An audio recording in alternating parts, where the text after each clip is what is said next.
We've had another brutal week in politics, this time with the demise of Iain Lees-Galloway, who has let an office affair destroy his political career. Some are blaming Judith Collins for his demise, but he has only himself to blame for putting himself in the predicament he faced. Collins acted quickly and decisively in dealing with Andrew Falloon, and thereby snookered Ardern into coming down hard on one of her ministers. Some departing MPs have rather hypocritically had a whine about how mean Parliament is. I'll dish some dirt on their hypocrisy. And how about that poll last night? I wouldn't worry too much about it. Stuff's survey is far more accurate, and Newshub are going to look very embarrassed for even publishing that rogue poll. But we'll also have a quick look at what's ahead for the cannabis referendum. Finally, who would have thought the Green Party was so bereft of ideas they had to steal their slogan and promote another party? Interesting times. I'm Cam Slater, and this is Insight Politics.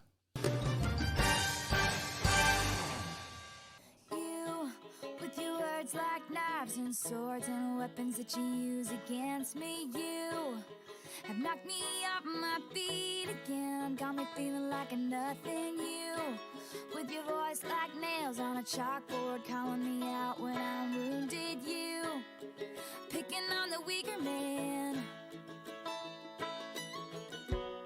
Well, you can take me down with just one single blow.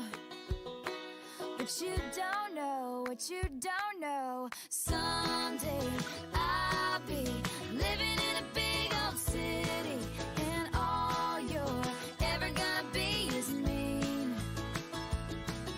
Someday Two departing MPs, Maggie Barry and Anne Tolley, have told a tale of their experience of Parliament, and they did it without even blushing over the rank hypocrisy of the both of them. Maggie Barry described Parliament as frustrating, dehumanising and brutal. Anne Tolley said, I spoke with staff who were genuinely frightened to come to work at times. I spoke with MPs who were bullied by colleagues and tolerated sexual harassment as part of the job. Well, those two MPs are amongst the worst offenders in every respect that they mention. Anne Tolley fails to mention how she and her office fed information to me to smack up the teacher unions.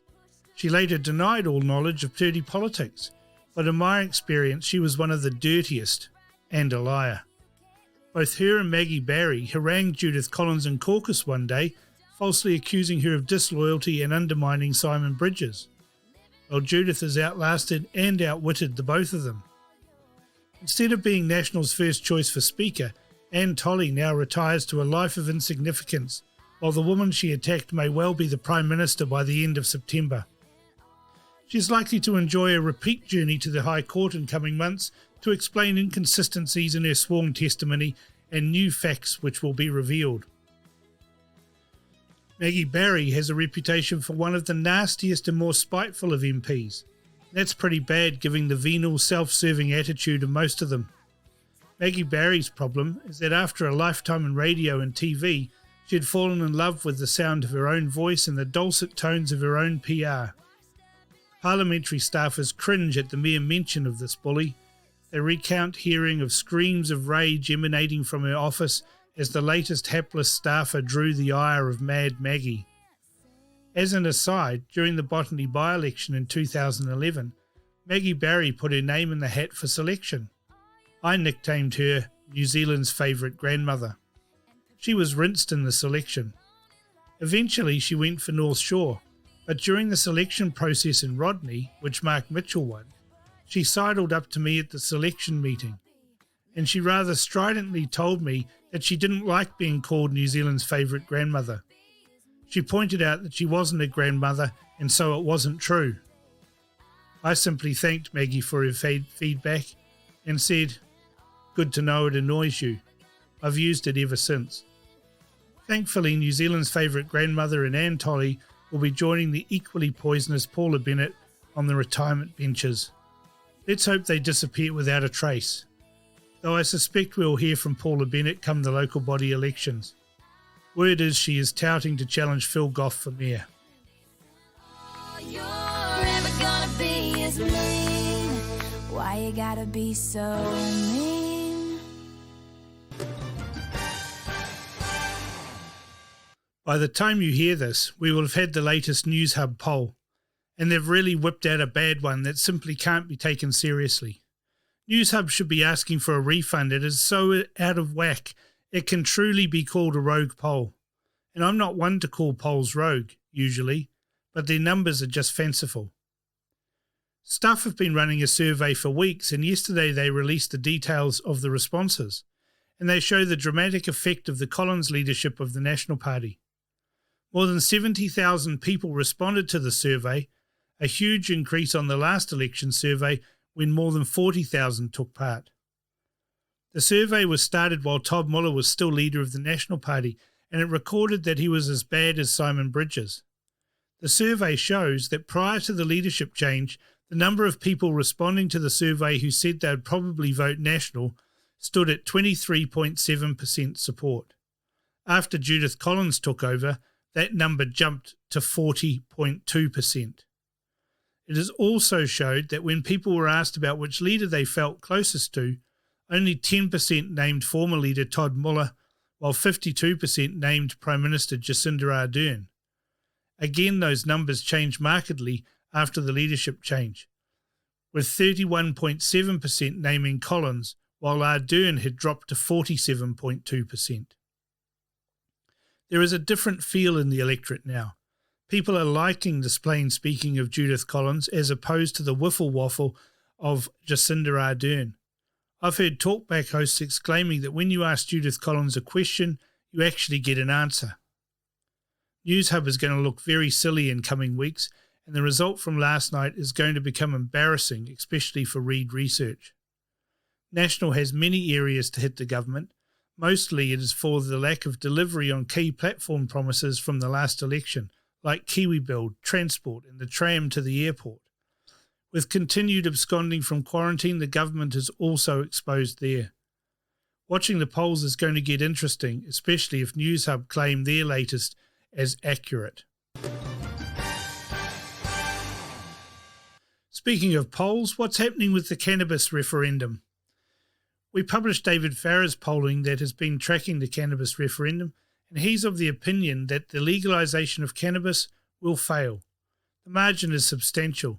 Of course, the new government could always do what every government in the past has done and ignore the referendum result completely.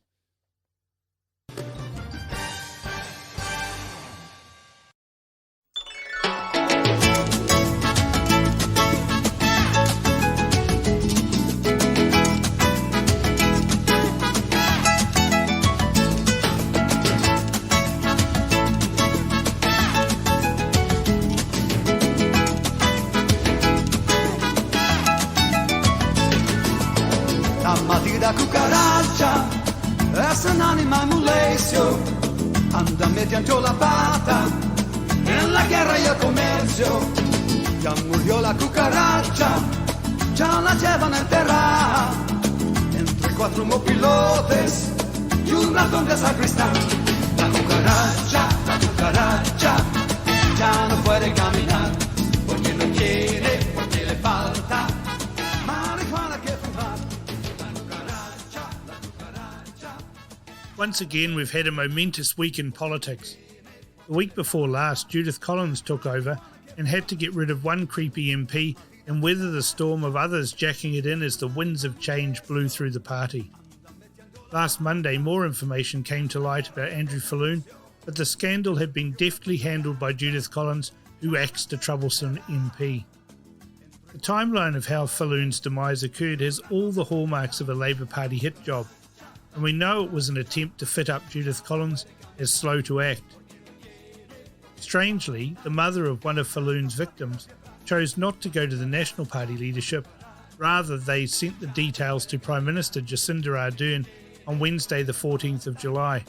Nothing is done about that email on Thursday the 15th of July, and on Friday the 16th of July the Prime Minister is finally told of the email at 9 a.m. 2 hours and 20 minutes elapsed before the Prime Minister's office emails the complainant to seek permission to pass on to the National Party at 11:20 a.m. A further hour and 20 elapses before at 12:42 p.m. the Prime Minister's office receives confirmation from the complainant. Then, strangely, the Prime Minister's office waits until 4 p.m.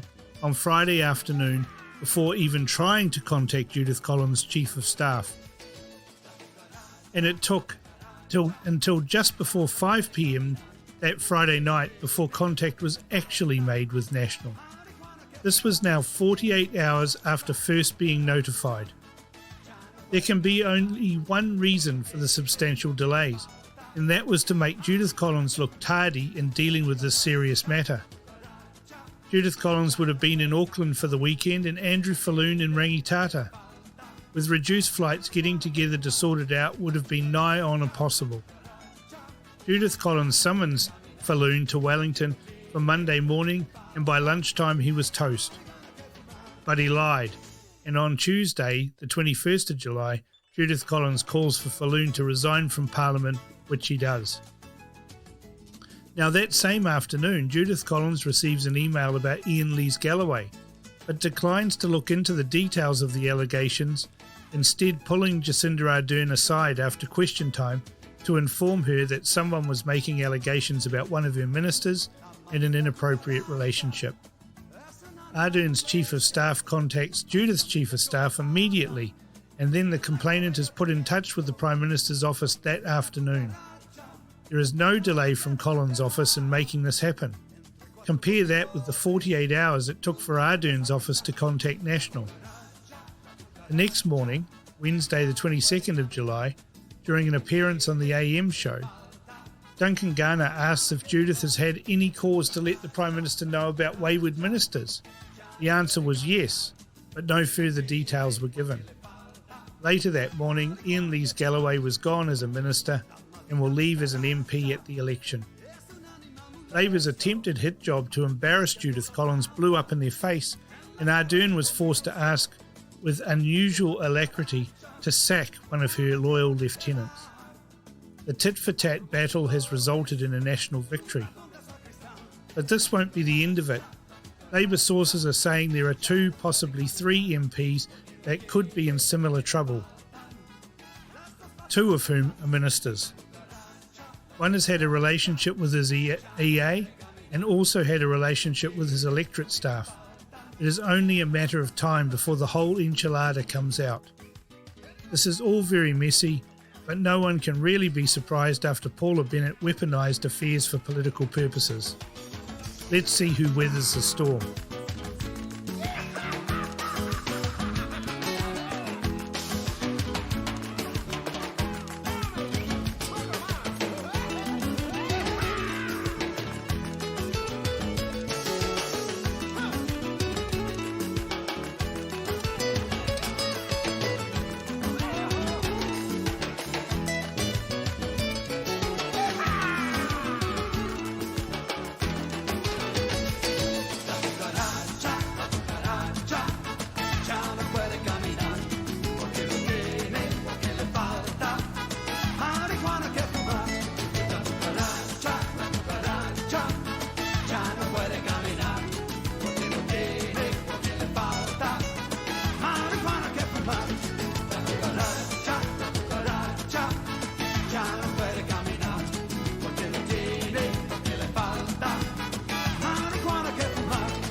It's not that easy being green, having to spend each day the color of the leaves,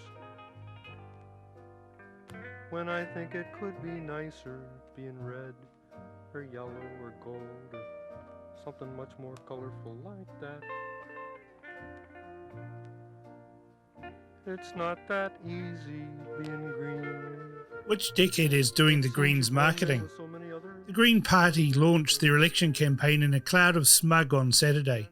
Their slogan is, "Think ahead, act now." Just hours later, they were face-palming as ex-deputy leader Brooke van Velden mocked their campaign slogan. God knows what they were thinking. Apart from the stupidity of imploring voters to act now and mentioning another party name, the Green Party also lacks originality.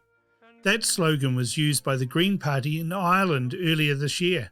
The logo design around the words is even similar. And worse for the Greens, the phrase is actually a trademark of the Guardian Life Insurance Company of America. Remember the fuss when National used copyrighted material in their election campaign? Now the Greens have not only lacked originality, but they've also stolen the intellectual property of the Irish Green Party and also the Guardian Life Insurance Company of America. They really are smug and shameless to boot.